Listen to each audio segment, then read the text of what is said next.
Então, pessoal, dando sequência no nosso curso, nós vamos falar um pouquinho sobre mecânica dos fluidos, né, uma introdução à mecânica dos fluidos. Então, a gente vai dar uma passada geral sobre esse tema nas próximas aulas. Inicialmente, vamos falar sobre massa específica. Né? A massa específica ela é definida como uma razão, né, de uma fração de massa sobre uma fração de volume. Quando o corpo de testes ele é um corpo uniforme, nós podemos calcular a massa específica ou densidade volumétrica como sendo a razão entre a massa e o volume. Né? A unidade do Sistema Internacional de massa específica ou densidade volumétrica no Sistema Internacional é o quilograma, certo? Dividido pelo metro cúbico. Dando sequência aqui, vamos fazer um exemplo. Calcule a massa específica, né, ρ, de uma certa quantidade de líquido, com massa igual a 0,200 kg, então a massa do líquido igual a 0,200 kg, e ocupa um volume de 300 ml. Então, volume igual a 300 mililitros, então é 10 a menos 3 litros. Certo? Eu pus essa razão aqui para a gente passar para metro cúbico, para o Sistema Internacional. Então, basta eu multiplicar isso aqui por 0,001 metro cúbico e dividir por 1 litro. Divido por 1 litro, posso cortar litro com 1 litro, e aí eu vou ter o meu volume em metro cúbico. Então aqui é 300 expoente a menos 3, isso vezes 0,001. Então dá 300, então é 3,00 vezes 10 a menos 4 metros cúbicos. Com isso eu calculo a massa específica ρ, vai ser igual a massa dividido pelo volume.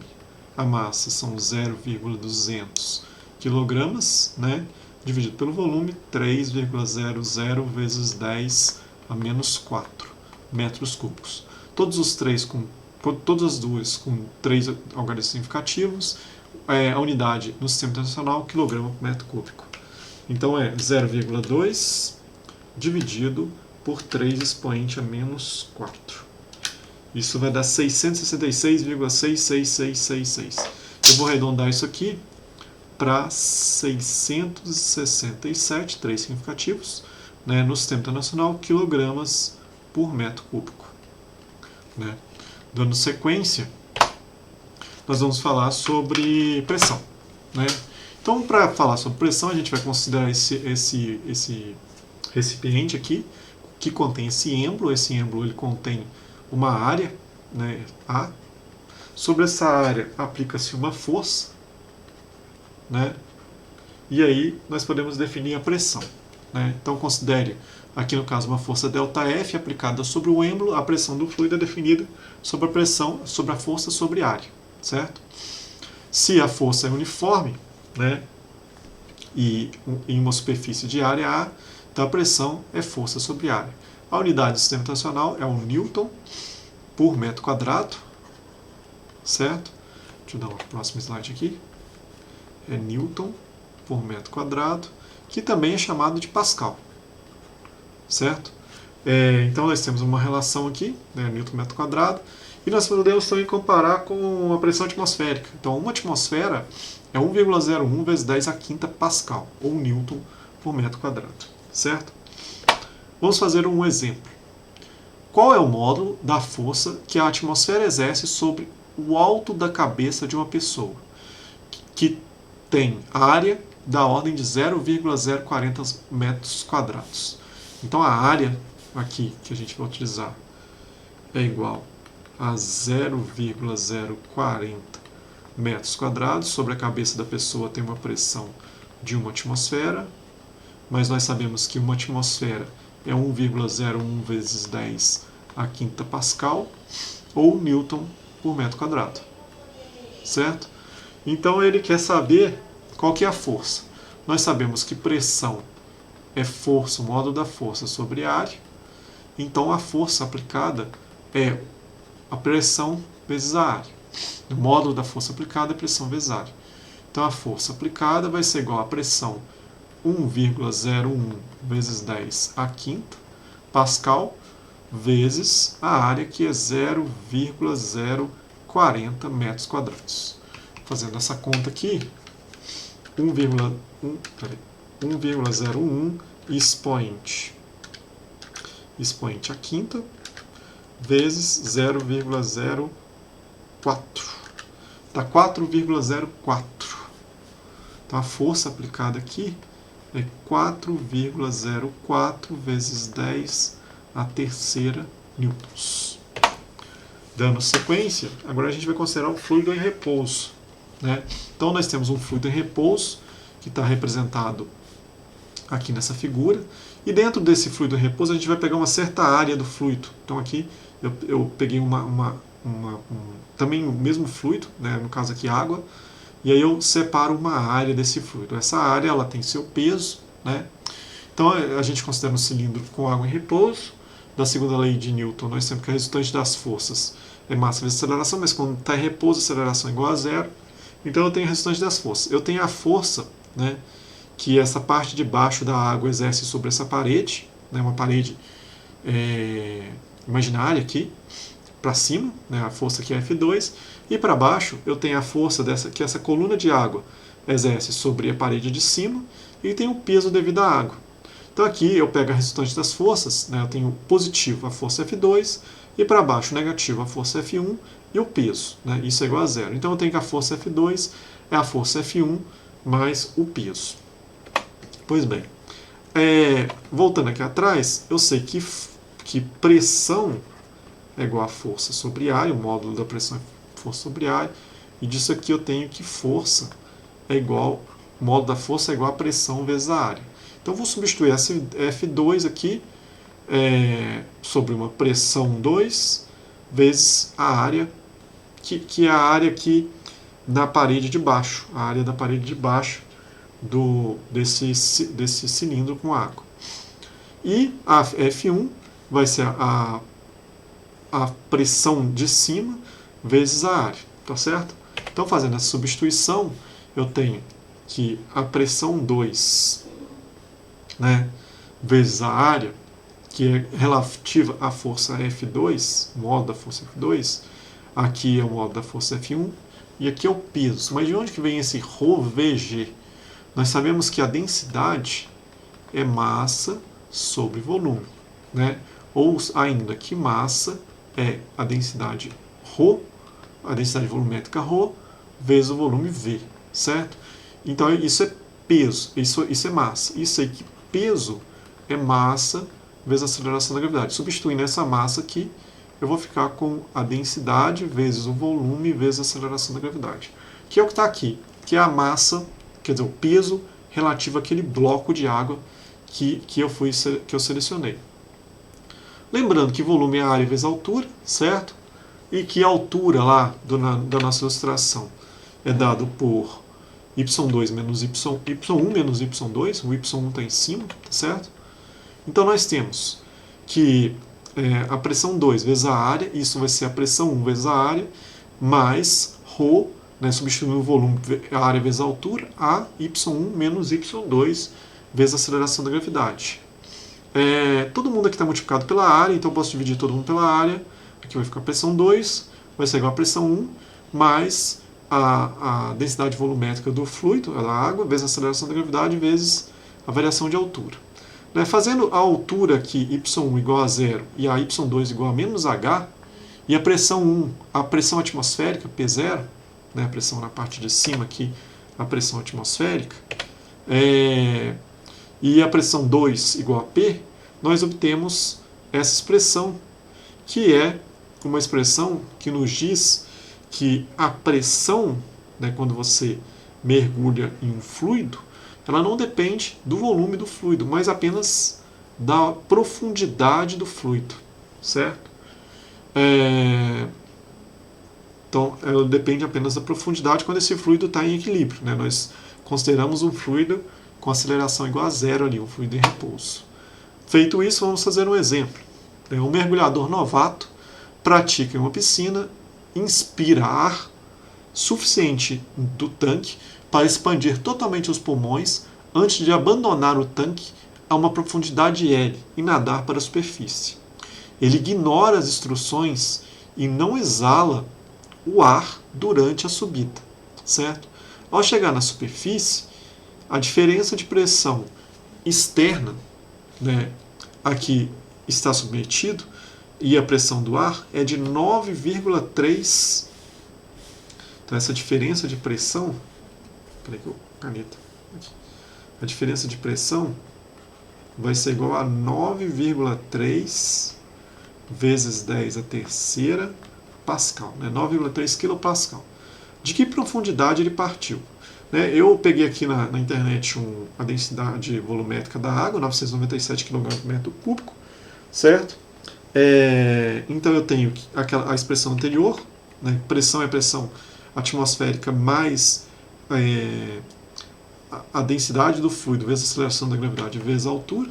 Então eu vou utilizar essa expressão. Então a pressão lá embaixo, né, vai ser igual à pressão atmosférica mais a densidade da água vezes a profundidade vezes a aceleração da gravidade, certo? Ele mede um ΔP, né? Então eu passo essa pressão na parte externa para cá, então eu vou ficar com pressão lá no fundo menos a pressão na parte externa. Isso vai ser igual a ρGH. Isso aqui eu posso chamar de ΔP, ele me deu essa diferença de pressão da parte de baixo até a parte superior. Isso é a densidade da água vezes a aceleração da gravidade vezes a altura. Eu quero achar essa altura. Então a altura será a variação de pressão, né, a diferença de pressão, dividido pela densidade da água vezes a aceleração da gravidade. A diferença de pressão é 9,3 vezes 10 a terceira, certo? A densidade da água é 997 kg por metro cúbico, vezes a aceleração da gravidade, 9,8 metros por segundo ao quadrado. Fazendo essa conta, a gente vai ter 9,3 expoente à terceira, dividido por 997 vezes 9,8. Isso aqui vai dar 0,95 metros. Então ele estava numa profundidade de aproximadamente 1 metro, certo? Com os pulmões com um excesso de pressão. Que risco possível fatal ele está correndo? Tem uma diferença de pressão muito grande, né? O pulmão dele, o corpo dele não pode resistir. Talvez não resista a essa diferença de pressão e ele vai se ferir com isso, né? Se imagina a 1 metro. Imagina se a pessoa mergulha a 10 metros e pega a pressão lá de baixo e sobe. A diferença de pressão vai ser muito grande nas paredes do corpo dele e isso vai gerar problema do pulmão, né? E ele vai... Então é legal ele ir soltando o ar devagar, diminuindo a pressão interna para que isso não ocorra. Então vamos para, dando sequência, o próximo exemplo fala o seguinte: um tubo em U com 2 cilindros... Não, desculpa. Um tubo em U, está ilustrado aqui na figura, né? Contém 2 líquidos em equilíbrio estático, né? Do lado direito existe água de massa específica, deixa eu anotar aqui, massa específica da água vai ser igual a 998 kg por metro cúbico, certo? E do lado esquerdo existe óleo, né? Com massa específica ρx. Eu não sei que massa específica é essa. Os valores das distâncias estão indicados na figura, né? L aqui vale 135 vezes 10 a menos 3 metros. E D, que é essa distância menor aqui, vale 12,3 vezes 10 a menos 3 metros. Certo?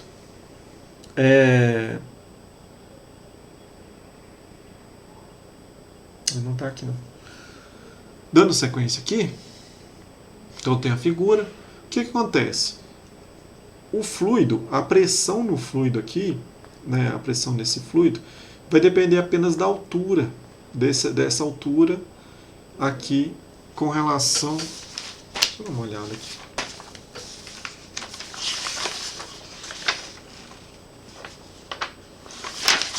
Como é que eu fiz? Então, eu vou usar para resolver esse exercício o princípio de Pascal.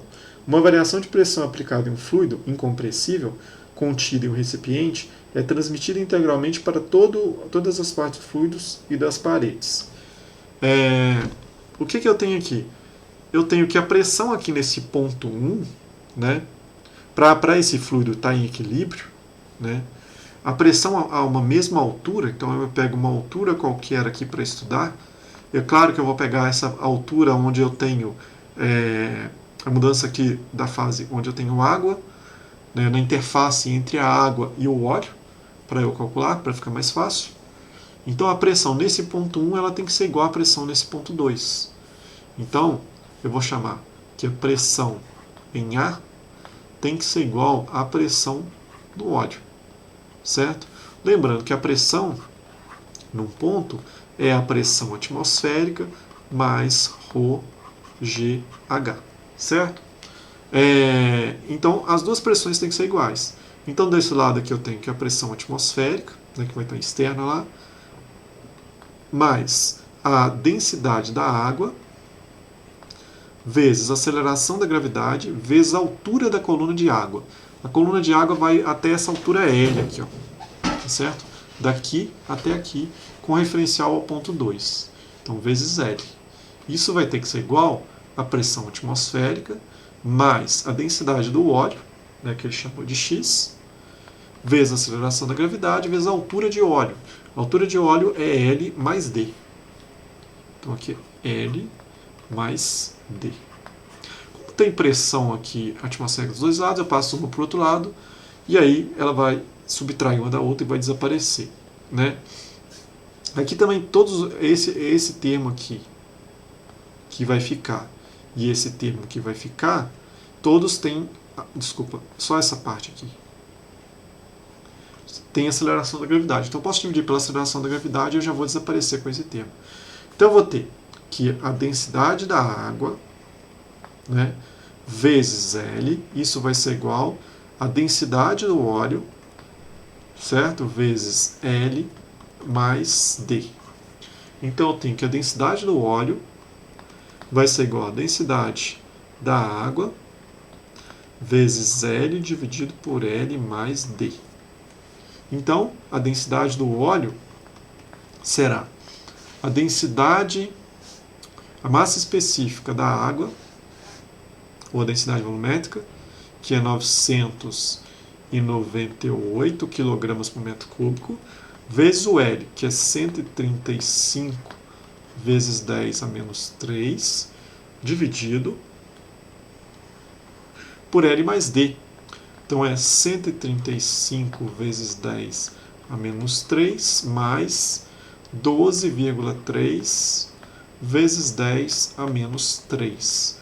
E disso aqui eu calculo a densidade do óleo, que vai ser 998 vezes 135 expoente a menos 3, dividido por 135 expoente a menos 3, mais 12,3 expoente a menos 3. Fecho aqui. E o calculador não fiz, mas eu já fiz essa conta aqui. Aqui vai dar 915 kg por metro cúbico. Deixa eu fazer de novo. Eu vou somar isso aqui embaixo primeiro. Não, eu vou abrir parênteses. Acho que abrindo parênteses dá certo. 998 vezes 135 expoente a menos 3. Deu 134,73. Dividido. Abriu parênteses. 135 expoente a menos 3 mais 12,3 expoente a menos 3. Fecha parênteses, deu 914,66, então eu arredondei para 915. Então a densidade do fluido é aproximadamente 915 kg por metro cúbico. É só isso que ele pede. Dando sequência, Vamos falar aqui de um instrumento, né, para medir pressão atmosférica, que é o barômetro de mercúrio. Ele é usado para medir a pressão atmosférica. O espaço acima da coluna de mercúrio contém vapor, né, de mercúrio, cuja pressão é tão baixa que pode ser desprezada. Então, a pressão devido a esse vapor aqui acima da coluna de mercúrio a gente pode desprezar. Então, a pressão no ponto 2, né, é desprezada na coluna de mercúrio. Vai ser a pressão atmosférica, a pressão 1, né, mais a densidade ρ, a densidade do mercúrio, vezes a aceleração da gravidade, vezes a altura dessa coluna de mercúrio. Tá certo? Então, através desse experimento, a gente consegue obter que a pressão atmosférica é a densidade do mercúrio vezes a aceleração da gravidade vezes a altura da coluna de mercúrio. Agora a gente vai entrar no princípio de Pascal. O princípio de Pascal, eu já tinha falado sobre ele, adiantado sobre ele, mas aí a gente retorna nele. Eu tenho aqui um cilindro, certo? Com um certo gás aqui dentro, aqui um êmbolo, e eu vou colocando bolinhas de chumbo, né? Vou gerando uma pressão externa aqui. E aí eu quero medir uma pressão num certo ponto aqui, a uma altura H, né? Então aqui o princípio de Pascal fala o seguinte: uma variação da pressão aplicada a um fluido incompressível, depois eu vou explicar o que é incompressível, contido em um recipiente, é transmitida integralmente a todas as partes do fluido e às paredes do recipiente, né? E aí nós temos essa expressão que é muito parecida com a anterior, que fala que a pressão externa é a pressão aqui aplicada devido às bolinhas de chumbo. O fluido incompressível é o fluido que, ao se aplicar se comprimir ele, né, aplicar pressão, esse fluido ele não se deforma, ele não se comprime devido a essa pressão. Vamos usar um exemplo. Por exemplo, por que o carro, né, o carro que nós utilizamos, o freio dele, ao invés de ter óleo, não tem ar, né? Porque o ar é um fluido compressível, né? Se você enchesse a tubulação, né, do tubo de freio com fluido compressivo, com ar, né, quando você pisasse no freio você ia ter perda, né, da pressão que você está aplicando, porque o fluido está se comprimindo lá dentro.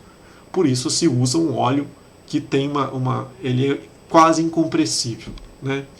Ao mesmo tempo você usa os pneus com ar, porque você quer que o pneu se deforme à medida que ele tome um choque. Então essa é a ideia de fluido incompressível. Então, nesse experimento aqui, ao acrescentar bolinhas de chumbo no êmbolo, ocorre um aumento da pressão externa, né?